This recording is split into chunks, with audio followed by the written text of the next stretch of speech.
Hi, good morning everyone. Patricia Falchetti here from Social Living Solutions and Harry Armitage, the learning difficulty expert, struggling with overload and stress at the moment because we're moving house. I put a clean shirt on. Normally I have paint spattered clothing, silicone, whatever on it because we've been doing up our house. And I know what overload feels like. My goodness, every day I wake up with a shopping list of things that need to be done, much like every mum with an autistic child. You know, how am I going to get through the day without a meltdown? Yeah. My meltdown or the children, who cares? So how have you been handling that overload and that sense of overwhelm? It's sometimes not very well. Yeah. But it is like everything in life. Multitasking's the myth. And it is just one step at a time. That's all I can do. So if I have to paint a window, I do that. Not to worry about the thing after that. You know, if I paint a room and it's got holes in the brickwork and I've got to fill it, well, I'll do that. You know, if we've got to get the kids to school and they're not ready in their school gear, well, I guess you can take them to school in their pyjamas. It'll only happen once.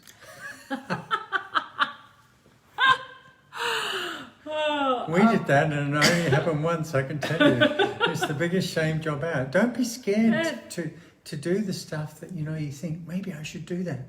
Do it. Yeah, and then see what happens. Yeah. You know, I was going, actually, you know, when you were talking about that multi-skilling is a myth. I think that's a really, really good point to talk about with all parents, but particularly with parents with children that are neurodiverse, that multitasking is a myth. And because you and I both know the amount of guilt that mothers feel, we all know about mother guilt. And, you know, I think what you said is exactly right. You can only do one thing at a time.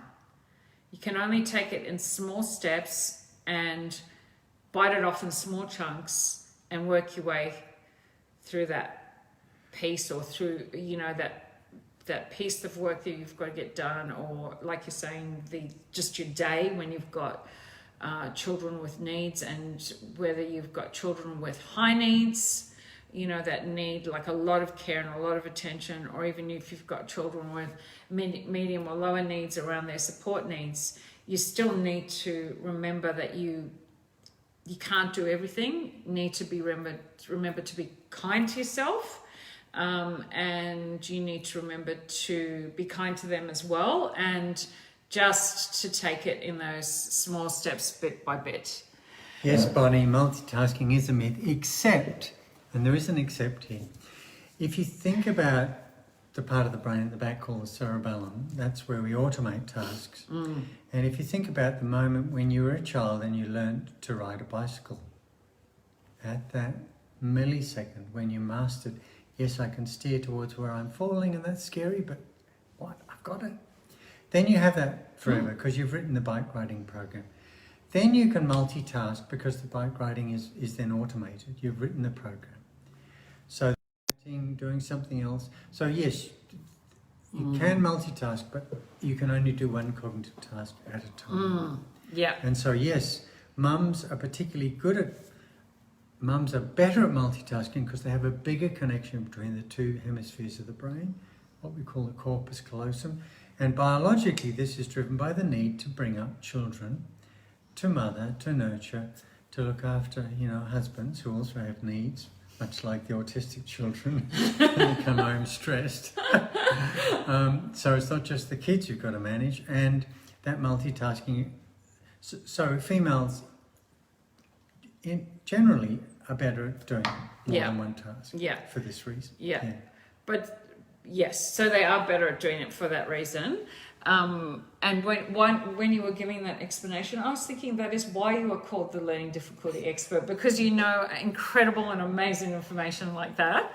But even though we are, if you like, programmed to work better and to be better at multitasking, I still think that thing of being gentle with yourself and taking it one step at a time is so important, because in this life of having children with additional needs and needing additional support, it can be so tricky, because also too things will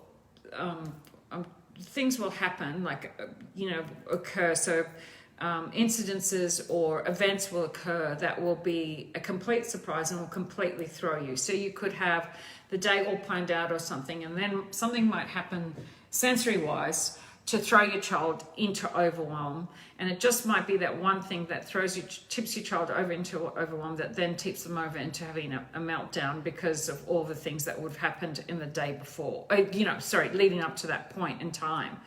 And so then when that happens, just to take a step back, and if you can't cook dinner that night and you need to get a takeaway, you can't cook dinner that night. If you've been helping your child come back, after having a meltdown, helping them decompress, helping them self-regulate, that is so important. And I think that that's what happens, is that we don't acknowledge how important that work that we're doing, or that support, or the fact that we're acknowledging them as a human, or we're putting them first is so important. And it's so important to do that and be forgiving of yourself, that you're then not going to turn around and want to put, a 3-course meal on the table, or just a normal meal on the table. And if you've got to get, if you have to get takeaway that night because you've been helping your child with that, that's what you have to do. Or if your child has had something happen at school that day that's happened, that's maybe affected their ability to be able to process information, or, with their executive functioning, and you've got to take the time out to stop to do that, and then they miss out on their swimming lesson, same thing. So what we mean by executive functioning is thinking tasks. Using this part of the brain. So we were watching a movie last night on Netflix called The Dig. And in that, there was a wonderful interplay between an old guy and a young child, and the young child was upset because his mother was dying and he couldn't help. And the old guy said, "We fail every day. We fail every day. That's actually that's how we learn. You learn by failing." And one of the things that I encourage all my mums to do is to become a detective. So when you see an event like Patricia's just mentioned, where your child melts down, try and walk in their shoes and try and understand what it was that tipped them over the edge. And then once you know that, you can then manage that out to the extent that you can. So if there's something that's a stressor that really tips your child over into overload, well, maybe get rid of it, have a chat about it, work out a strategy, either eliminate it or build capacity in the child. But usually you can do that in the medium term. So for instance, if I have an issue around doing my tax, which is very stressful for me, I can delegate that in the medium term to somebody who's better at doing it. So I get rid of my stressor and give it to somebody who's got resilience around that, or a skill around that task. And that applies to children as well, of course. Nothing's immovable, nothing's essential really, except unconditional love. That's right, exactly. And if they, and exactly, that's so true. And that unconditional love is more important than anything else, because that's what gives them their sense of self-worth, self-esteem, and even their sense of place in the world, that they are the most important person to you, and centrally, that they are your world that you're always there for them. That you're always there for them. Because Harry, you and I have talked a lot about the mothers that we work with, that we see, the struggles that they go through, the guilt that they feel. Often, there might be the stress, the worry, and handling children, with different needs, different expectations, and I actually think mothers now, families now with neurotypical children, struggle because everybody's working, everybody's so busy, everybody's got such high material aspirations. I mean, gosh, when we got married, We didn't have a single stick of new furniture. We had a second-hand car, and everything went into the house. Nowadays, we had one toilet. It took us decades to get to. Nowadays, apparently, you're in the poverty line if you don't have an ensuite and a main, two bathrooms in the house, 2 new cars, a couple of large screen TVs. Well, that these are life choices, really, but they do impose stress. Absolutely, You they gotta pay do. for Yeah, them. yeah, you do.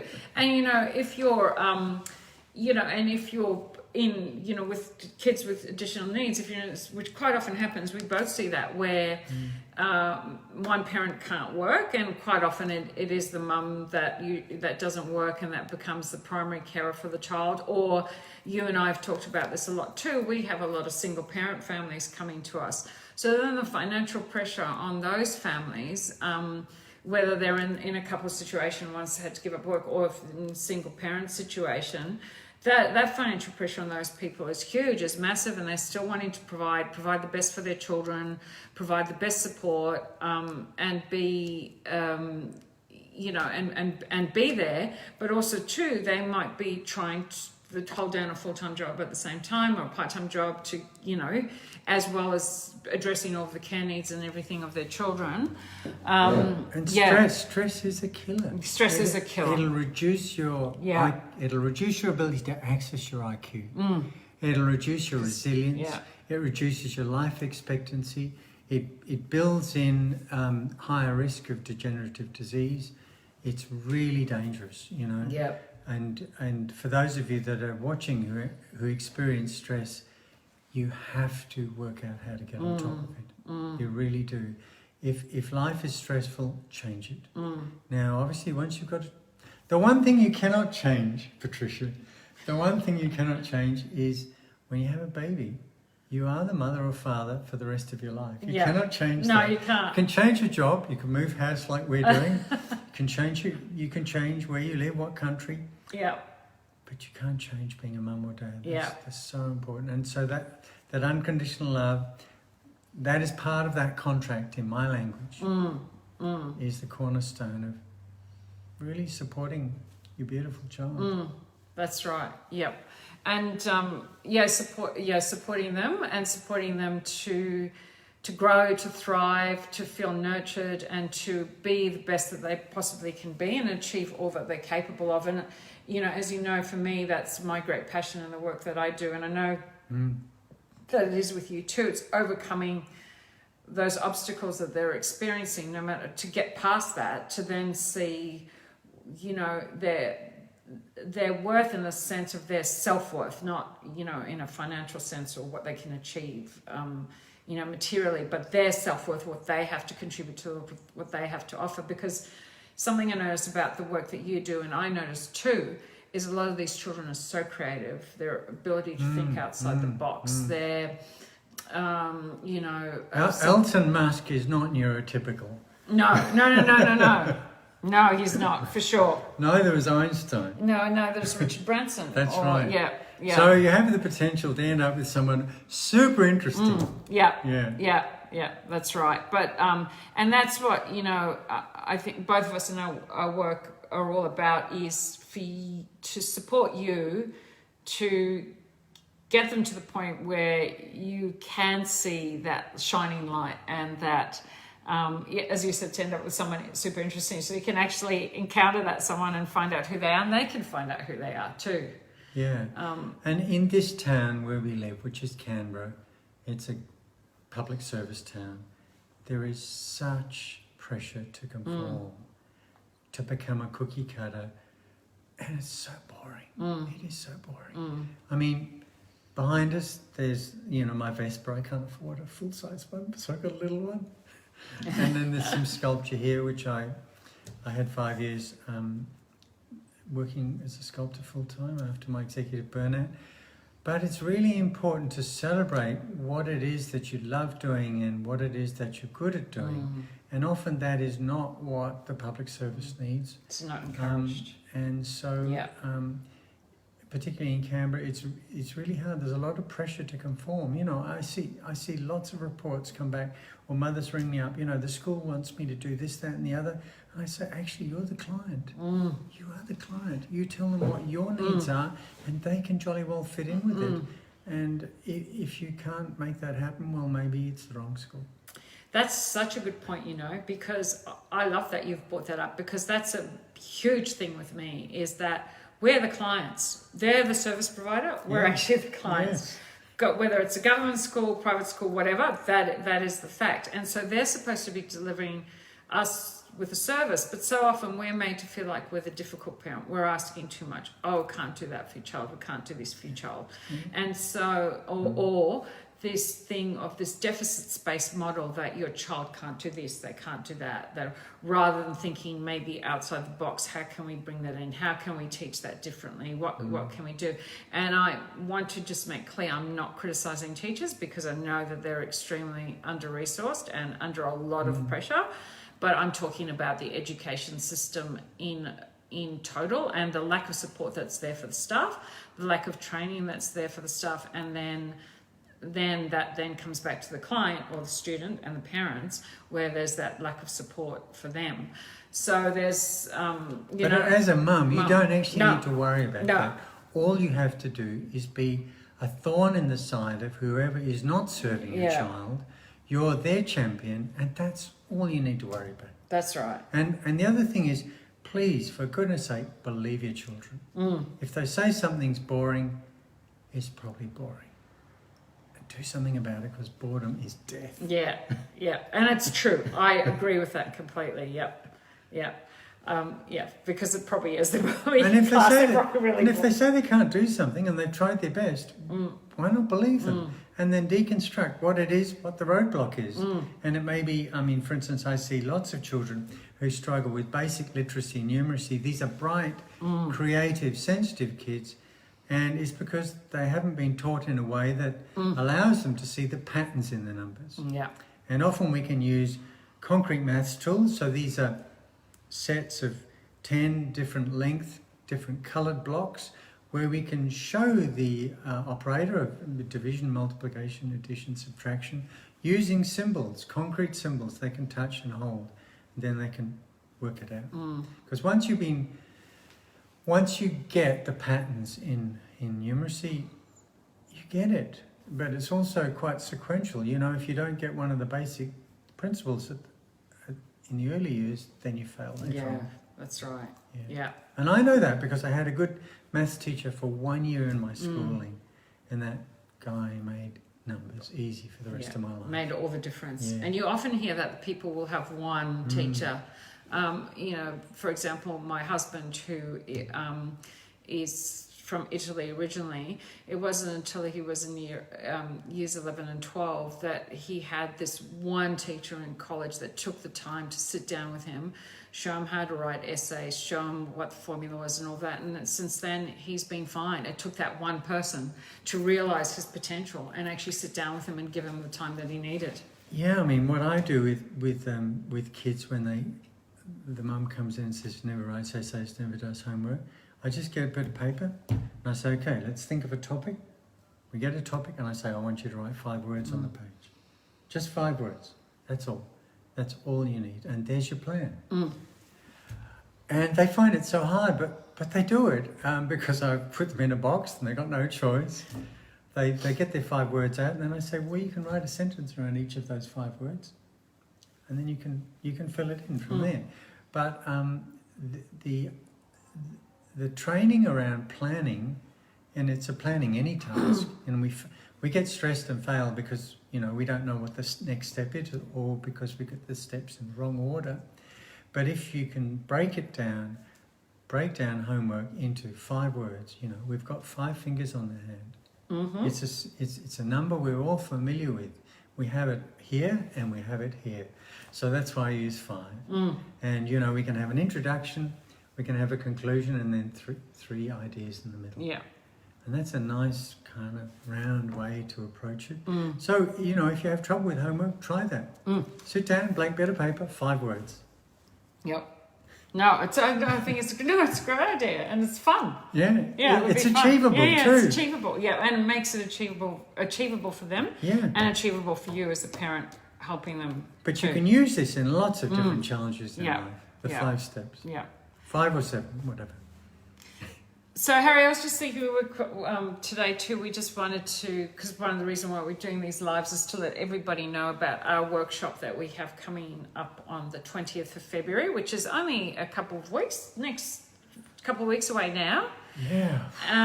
And you're probably thinking about how much you have to do No, in your I'm house. I'm thinking, thank goodness I've got it all done. Because I would not be in a good place, but no, we'll be Yes. fine. We'll be on the market by then. So on the 20th of February, and it's from 10 a.m. till 1 p.m. It's been held here in Canberra, face to face, but we also are holding it at a facility where we can Zoom as well at the same time. So if anybody else happens to be watching this from anywhere around the world, in fact, not just Australia, we can always Zoom you in and you can join in. So it's the 20th of Feb from 10 a.m. to 1 p.m. Australian Eastern Standard Time. It's a cost of $300. There's myself speaking and of course Sunny. supporting you. There's Harry and there's Sunny Forsyth, who also we've been doing lives with Sunny as well. And so the three of us, between us, we have 60 years of experience. And all work in different fields, but all around supporting neurodiversity. So that's... So it's on Eventbrite, isn't it? It's on Eventbrite, It's on yep. Facebook as well, and it's called Nurture Your Spectrum. Yeah. So that's what you'd look for. And it's $300. It's cost of $300 for 3 hours. And if you have NDIS funding, you can claim the whole amount back. So it will be recognised by NDIS. So that's fantastic for those of you that have that, which most people with children on the autism spectrum would have. So that's one of Patricia's great talents, working out how to get stuff for nothing. There we go. Your taxes at work, once That's again. right. Exactly. And that's a major stressor for parents, Yeah, because they it can't afford this support. No. And the NDIS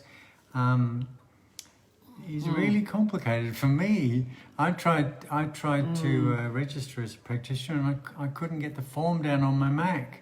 No. And then spent an hour and a half with the tech, and they just said it's too hard, go away. So if I find it too hard, you're going to so find many parents would So find it that's very hard. one of Patricia's wonderful. Yeah, it is true. That is true. Well, It's working around the NDIS and trying to get the maximum amount of support that you can for the amount of financial support you're given by them, but really using that money in the best possible way for your child. to meet your needs. Yeah, meet your needs, yeah. Without having to spend money on stuff that's not your top priority.